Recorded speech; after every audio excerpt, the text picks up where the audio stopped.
so the little kid's house was not far away from this.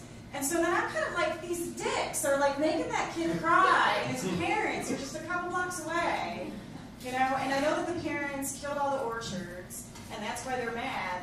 But after this dance, what happens is all these cherry blossoms, and that's your cherry blossoms, but all these orchards come up. But I just love the visual of that one. So that was Kurosawa. But our intermission is over, and we're on to our next storyteller. She appears in, I worked with Andrea, and she'll be coming up in the past. We don't need to go into that, but she does, there's a lot of stories there.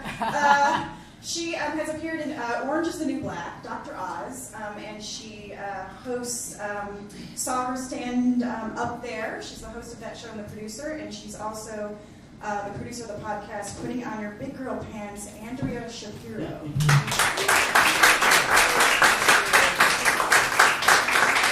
Very much. I think it's okay to say where we work with each other, is it? Yeah. Oh, it is okay. Okay. We used to work for a nursing agency and basically talk to elderly people about either if they're having diarrhea or constipation. Yes. I feel like those are the two things. I was a dispatcher and Amy is a healthcare professional. And I still work there. Okay. So she still talks to the elderly about constipation and diarrhea. Or if there's an elderly woman who can't void, which means she can't urinate. Anyway, okay. I'm really excited to be here. By the way, those landscapers were so mean to that little boy. The customer's not always right, I guess. Okay, anyway.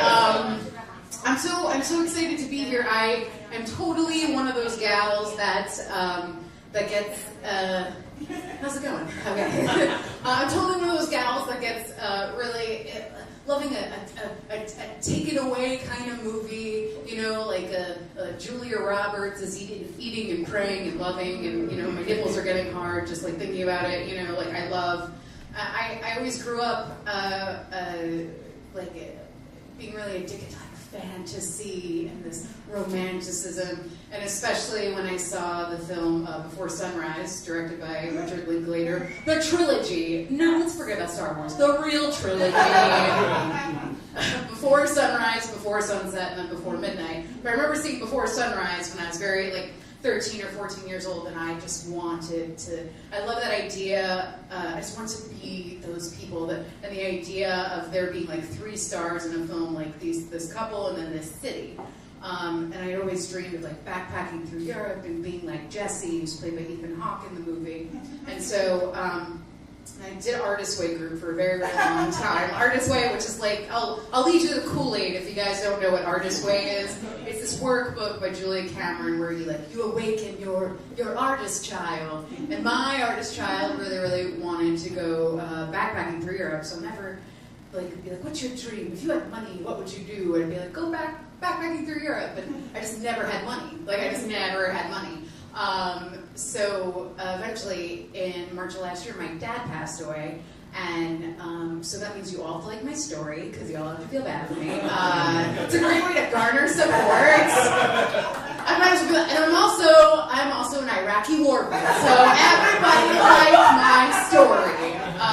No, I'm not. So my dad passed away a year ago, and I ended up getting a little bit of money that came towards my way, and that question popped into my head again. It was, if you had money and no fear, what would you do? And I was like, well, I have to go on this backpacking trip. I gotta eat, pray, and love the shit out of this right now.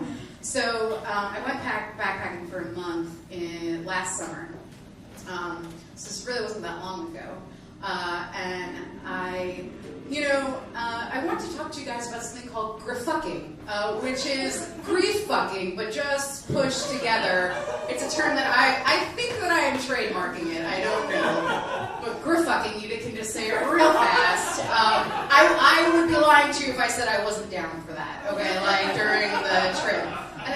And romance did present itself pretty much in every city I went to because I'm a beautiful lady. And so, but my feeling about passion abroad was that of brevity yet quality. I was grieving, but I wasn't desperate, So there was one time in Dublin, this guy from the country, he kissed me and then like offered to like put me over his shoulder and take me to bed. Like literally, that is what he said to me. Number one, I was like, he was a little bigger than I was, but I was worried about his shoulder. Like I was like, I don't know about that. And also, like I felt like he was just, I got a pickup artisty feeling from him. So I was like, no.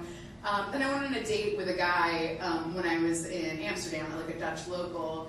And I thought he was cool, and then it ended up that he had a girlfriend, and then he told me he had a displeasure for condoms. Both pieces of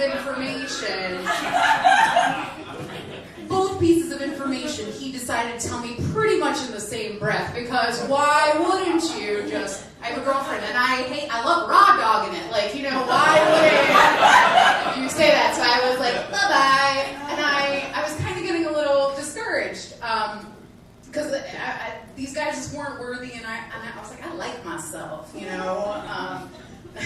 Anyway, so eventually I'm getting towards the end of my trip, and I go to Prague, which is in the Czech Republic.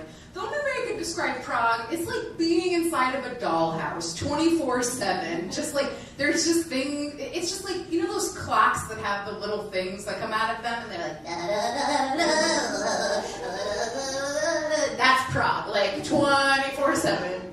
So one night I'm walking through Old Town Square, official name, and I stop at a Starbucks to steal the Wi-Fi. That's why Starbucks is so clutch when backpacking. And also, there's Subway everywhere, so you can eat fresh no matter where you are.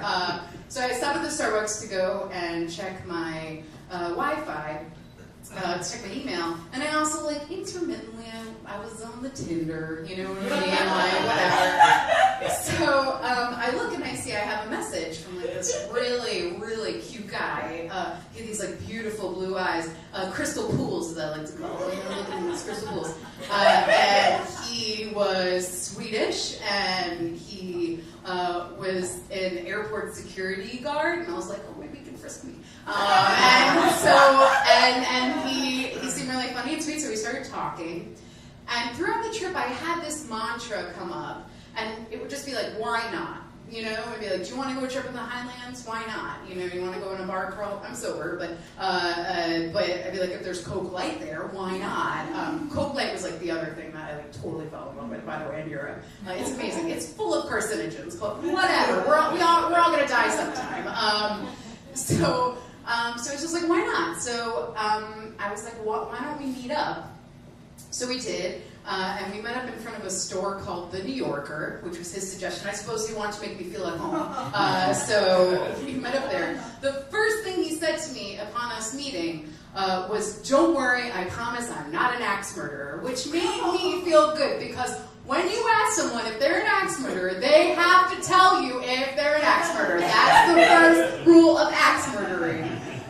So we walked around the city all night long until it was like 3 o'clock in the morning. It was like we were Jesse and Celine. Those are the characters in the, okay, everyone. Okay, it was awesome, and we laughed, and then at one point, he said the most romantic thing that I've ever heard, ever in my entire life. He said, this is really weird that I'm talking to you so much, because I usually don't talk so much. Usually I like to listen. And I said, that's great, because I have a lot to say. And as you can see, just from the slice of life that you've experienced of me so far, like, I like to talk a lot. So I was like, this is my dream, man.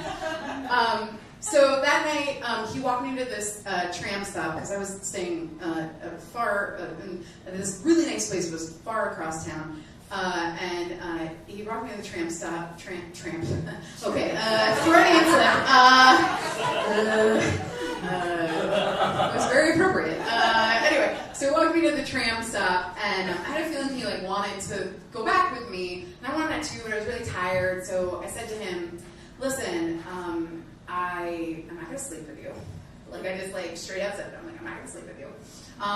Because I'm really tired, and if I sleep with you, I want it to be good, And I was like, but you're more than welcome to kiss me, is what I said, because I'm romantic. That's how I feel. And he was like, oh, I don't know, and like whatever. Then we like start like making out with each other. And there was like a homeless woman sitting next to us, who was either talking to herself or on a Bluetooth. We're still not sure which it was. So I went home, whatever, and then we had plans to see each other. We both had one more night left in Prague, and I invited him over to my room, whatever, and I talked dirty to him, like, by writing things into Google Translator, because you can make it have the voice. So I could say to Swedish to him something like, now I know how to say, like, "Jag är en snuskig tjej," which is I am a naughty girl. So you want to put that in your pocket. And then he said the second most romantic thing to me, which was, I think, and I swear to God this is true, he said, "I think that you should marry me and move to Sweden." That's what he said to me. And I knew he wasn't, I know, right?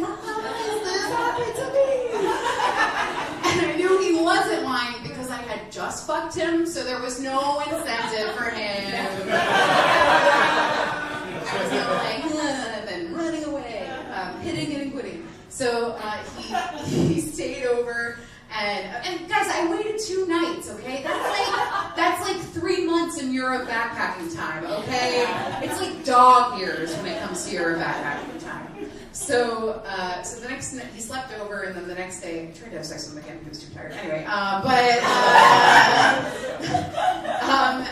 we went to the train station, and he dropped me off at the train station, and I was so sad, but I didn't want to be sad because I was like, brevity, this is it. I got what I wanted, but I was sad because I really liked him, and we like kissed goodbye, and I got on my train, and I just started hysterically crying on the train, just so sad. And I'm like, what's wrong with me? And I wrote in my diary. I was like, I just gotta get these feelings down on paper right now. And I was like, this guy, he was such a great fuck, and I'm never gonna see him again. Like, I was like, ah.